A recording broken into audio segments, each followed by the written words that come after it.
Good day, ladies and gentlemen. Today is Monday, the 16th of June, 2025. I'm your host, Kenny Williamson, and it is Magic Today. Let's get started with the news. First up today is the Japan Magic Convention 2025. That is taking place on the 31st of the 8th, 2025, August. So it looks like it's a one-day convention. I will be getting more details in English and I will then bring it up again. Thank you. Then we have an interesting article in sfgate.com. In the early 2000s, he became an icon. Now Las Vegas magicians loathe him. I don't know how true that is. And I don't see why they would. But anyway, it's Criss and his show Mindfreak, which is a really great spectacle. And it's still going on. So yeah, it's an interesting article. Just explains his bit of his philosophy behind his magic and why he performs the way he does, and so on. I didn't know if you know he's a martial artist as well. He's been doing quite a few tweets on Twitter and I don't know about Instagram, but on Twitter of him training in MMA. Interesting. Then we have Shin has been on Jimmy Fallon's show again. I don't know if it's where I'm watching from, how to watch. You have to watch it on next day on Peacock. I don't know. It says there was a problem providing access to protected content. We did about 9 minutes of card effects for Jimmy Fallon, and he blew his mind. And there's an article on it, which I'll put the link for below. Then on WTAJ News, we have a magician, Henry Morningstar, who's 16 years old. On the news, do the show, my man. I'm glad to be here. I'm really glad. I met him at the Barbecue Bonanza in Huntington, and he invited me on the show, and I was like, yes. Heck yeah, right? I'm so glad I saw you and everything. I was absolutely amazed by some of the card tricks you were doing there. Yeah. And so we don't know what's coming. Yeah, we've seen a few little things here in studio, just a bit, but just to see the rest. Yes, yeah. Henry, how old are you, by the way? I'm 16, turning 17 this summer. Oh my goodness. Whoa. Which is practically 18, you know. Yeah. Basically, right? So what you're gonna... This article is of interest. Unfortunately, you got to subscribe to I think it's Norfolk Daily News. But the reason it's of interest to me, other than the actual article, is this is a South African who was born in South Africa, raised in Vancouver, Canada, performed for the first time in Nebraska, shared the stage with other magicians Joe Monty and Matt O'Neill. And she's a magician and escape artist, and she found her calling early in life. And I'm not signing up just to read that article, so you can if you so desire. I might find out more about her, though. My apologies, I didn't even give her name on the previous article, and it is Gabrielle Lester. But there is a further article which is on Magicians Wows the Crowd as the comedy festival opens, which was 3 Los Angeles magicians, which I'm assuming is the same article, on the first night of the Great American Comedy Festival at the Johnny Carson Theatre on Thursday night. 3-day event is filled with experienced magicians and comedians and fun for all ages to reminisce on the life of Johnny Carson. So, yeah. Then an article, Things to Do in Brighton. I'm going to actually share it from another browser. There we go. I'm sharing it from Bing. Magic and the Art of Performance. Plymouth Community Arts Council, Sheldon Road, Plymouth. Beginning, intermediate, and 3-year Magic Camp students are all welcome. PCAC Theatre Art staff joined together with the Ann Arbor Magic Club for a 3rd year of Camp for Young Entertainers. Students will hone their performance art skills, learn new magic and juggling tricks while gaining confidence on the stage and behind the mic. So that is on from June the 16th to June the 20th from 9 a.m. to 12 p.m. That is Monday, Tuesday, Wednesday, Thursday, Friday. So if you're in the area, that's a good place to brush up on your skills. Then on Press Reader, for those of you that plan on winning AGT, stars were aligned for me. Ventriloquist Paul Zerdin tells Marion McCullen how winning America's Got Talent back in 2015 changed his life, etc. So a whole story of what happens immediately afterwards. So for instance, did you get much time to celebrate the 2015 win? Not really. The press office at NBC move in and march you around for the next 3 days, doing back-to-back interviews, and there's not much time to celebrate. And so on. So the interesting article for you, who are going to win AGT. I like to give shout outs to ventriloquists as well. And today, on this article, in fact, he's performing today. Ventriloquist James Wedgwood to perform. The Arrowhead Library System announces a free fun show for all ages being offered at the Babbitt Public Library on Monday, June the 16th at 2 p.m.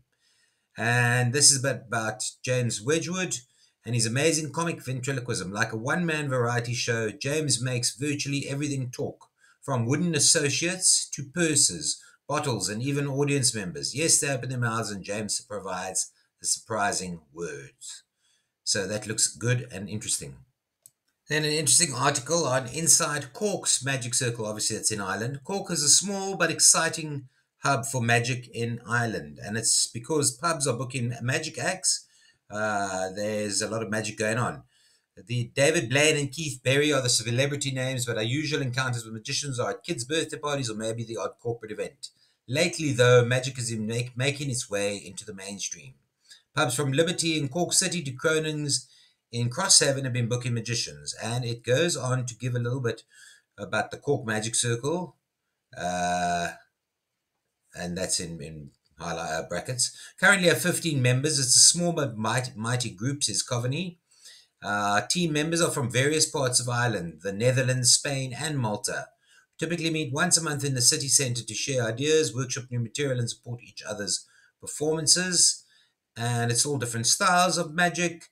And they're also planning a new performance called The Secret Show, running on the second Wednesday of each month in a secret city centre venue, framed as a live ensemble-style magic night that features different members of the circle doing 20 to 30-minute sets. It's effectively a stand-up comedy night for magicians. So that sounds quite interesting, and it might be something to consider for other magic clubs or groups. Then we have events. Sean Alexander, the Molam Theatre in Swanage, that is in the UK. His new show is on Moments in Time. A little bit about him. Sean Alexander, known as the Confusionist, will bring his magic show Moments in Time to the Molan on Friday, September the 19th at 7:30 p.m. Show, fresh from a sellout run at the Edinburgh Fringe Festival, is part of a UK tour, promises to leave audiences amazed. His career has spanned 27 years, which he has performed for royalty 3 times and made the ICC Women's T20 World Cup trophy appear for UAE royalty and cricket legends. And I need to give a shout out to a magician, Eli the Magician. His show is a tribute to his dad, Andrew Martin. And this is in Holland, Ohio. Eli the Magician feels right at home inside Ralphie's Sports Eatery on Airport Highway in Holland. Eli, 29, grew up performing here alongside his dad, magician Andrew Martin, and it just brings back so many memories and feels like home when I'm here. The restaurant's assistant general manager, Sam Smith, has worked here for 26 years. He remembers when Andrew was the star of the show. Now he helped bring back Eli to fill his father's shoes. Oh, it's awesome. The kids love it. The adults love it, said Smith. The dad was with us for quite some time and would perform at all the Ralphies. And Eli reached out to me a couple of months ago and I said, we used to have a magician here. And he goes, yeah, that was my dad. So that's great. Eli performs at this Ralphie's every Tuesday from 6 to 8 p.m. Great stuff. Well done. Unfortunately, once again, I have to end the show with an obituary.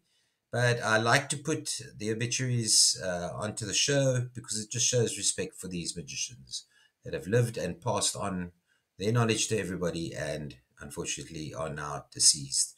George Warde obituary. I'll put the link obviously below. He was of Lebanon in the United States, passed away on June the 10th, 2025. And I'm going to give you a bit of history. Yeah. While a member of the Special Forces at the John F. Kennedy Center for Special Warfare at Fort Bragg, Mr. Ward produced and aired military news programs for and about the Special Forces of a TV station, WRAL, in Raleigh, North Carolina, and other stations.